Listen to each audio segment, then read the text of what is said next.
On vient d'assister, avec ces droits de douane de Donald Trump, au plus bel exemple de conflit d'intérêts de l'année. La vraie histoire, ce n'est pas ce tweet de Donald Trump qui a provoqué l'envolée des marchés financiers.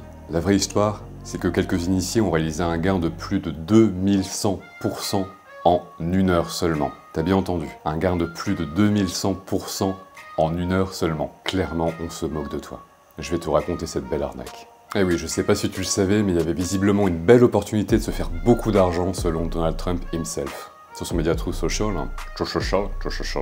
le 9 avril à 8h37 exactement, il nous a fait un beau tweet à la Elon Musk. C'est un excellent moment pour acheter.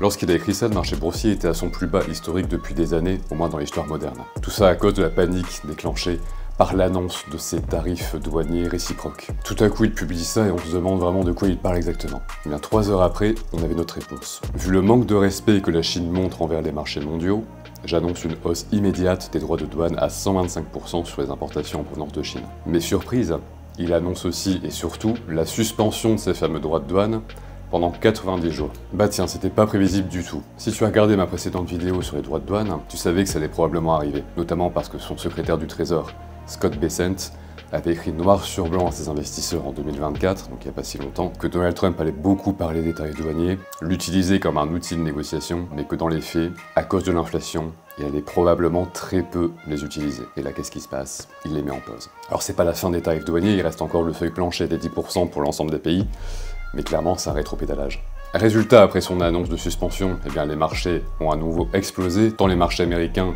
que les marchés à l'international, et donc il avait raison dans son tweet. Il y avait une très belle opportunité d'achat. On a donc assisté à son fameux Trump Trade, qui était décrit dans son livre The Art of the Deal. Tout ça, pour ses supporters, correspondrait à un plan savamment mené, et nous on tombe tous dans le panneau. On se dit qu'un simple tweet de quelques mots serait capable de provoquer une envolée des marchés. Mais bien sûr. C'est marrant parce que 2 jours plus tôt, sur X, un certain Walter Bloomberg avait l'air d'être bien au courant de ce qui se passait. Le lundi, il nous écrit sur la plateforme que Trump envisagerait une pause de 90 jours sur les droits de douane, sauf pour la Chine. Et qu'est-ce qui est annoncé mercredi? Ah bah dis donc, une pause de 90 jours sur les droits de douane, sauf pour la Chine, qui en prend 125%. Alors ce tweet, il n'est pas passé inaperçu du tout, et la Maison Blanche a même réagi en déclarant que c'était une fake news. Ce pauvre petit gars s'en est pris plein la figure, et il y a eu une salve d'articles de presse expliquant que c'était une fake news, et on a vu passer des titres comme « Comment une fausse rumeur lancée par un nobody sur X a déplacé des milliards sur les marchés financiers ». N'empêche que ce nobody et sa fausse rumeur étaient plutôt proches du vrai. Alors peut-être qu'il a juste eu un bon pressentiment, ou peut-être que la Maison Blanche a vu que les marchés financiers réagissaient positivement à cette hypothèse et a changé de scénario, et a décidé d'officialiser cette mesure. Certains pensent que c'est un geste politique, d'autres que c'est du génie stratégique, une preuve de son fameux Art of the Deal, et ceux qui ont paniqué sur les marchés finalement se sont trompés. Mais génie ou pas, tout ça est quand même très bizarre, et c'est sur ce point que je veux vraiment m'attarder.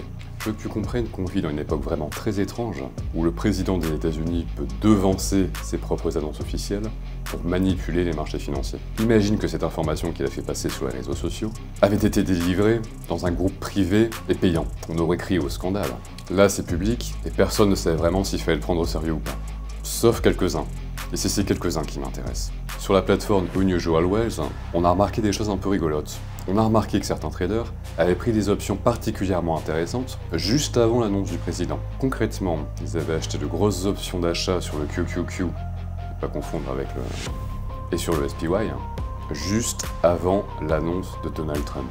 Ils ont acheté ces options juste avant l'annonce de Donald Trump et ont réalisé un gain de plus de 2100%. Ils ont fait plus de 2100% en une heure. Je te le répète, plus de 2100% en une heure. Est-ce que clairement tu crois qu'ils ne savaient pas? Est-ce que clairement tu n'as pas l'impression qu'on se fout un petit peu de toi? Clairement, ce petit club d'initiés savait. Et ce tweet de Donald Trump, il sert de prétexte. Ce tweet disant « c'est le moment d'acheter », mais comme c'est mignon, ça devient la couverture parfaite. Si vous aviez déjà l'information avant, eh bien vous avez le prétexte de dire « moi j'ai réagi, j'ai vu ce tweet, j'ai acheté tout de suite ». Quant aux autres, on dira bah ils avaient l'information, mais ils n'ont pas su l'exploiter parce qu'ils n'ont pas le courage ou l'intelligence nécessaire pour le faire. Tant pis, le train est passé. Dommage. Justement, c'est dommage, parce qu'on peut pas le prouver, dans un sens comme dans l'autre. Et ça crée une zone grise très dangereuse, où les conflits d'intérêts deviennent impossibles à démêler. On est entré dans une ère où le marché devient un terrain d'interprétation des tweets du président des États-Unis. Une ère où ceux qui ont des relations ou du flair font fortune, et où le reste du public joue complètement à l'aveugle. C'est étrange, c'est dérangeant, mais une chose est certaine, c'est l'un des événements les plus impactants de 2025. Tout cela initié par quelques lignes seulement sur un réseau social. L'économie est décidément bien vilaine, il est vraiment temps qu'on arrête de se faire avoir. Alors abonne-toi.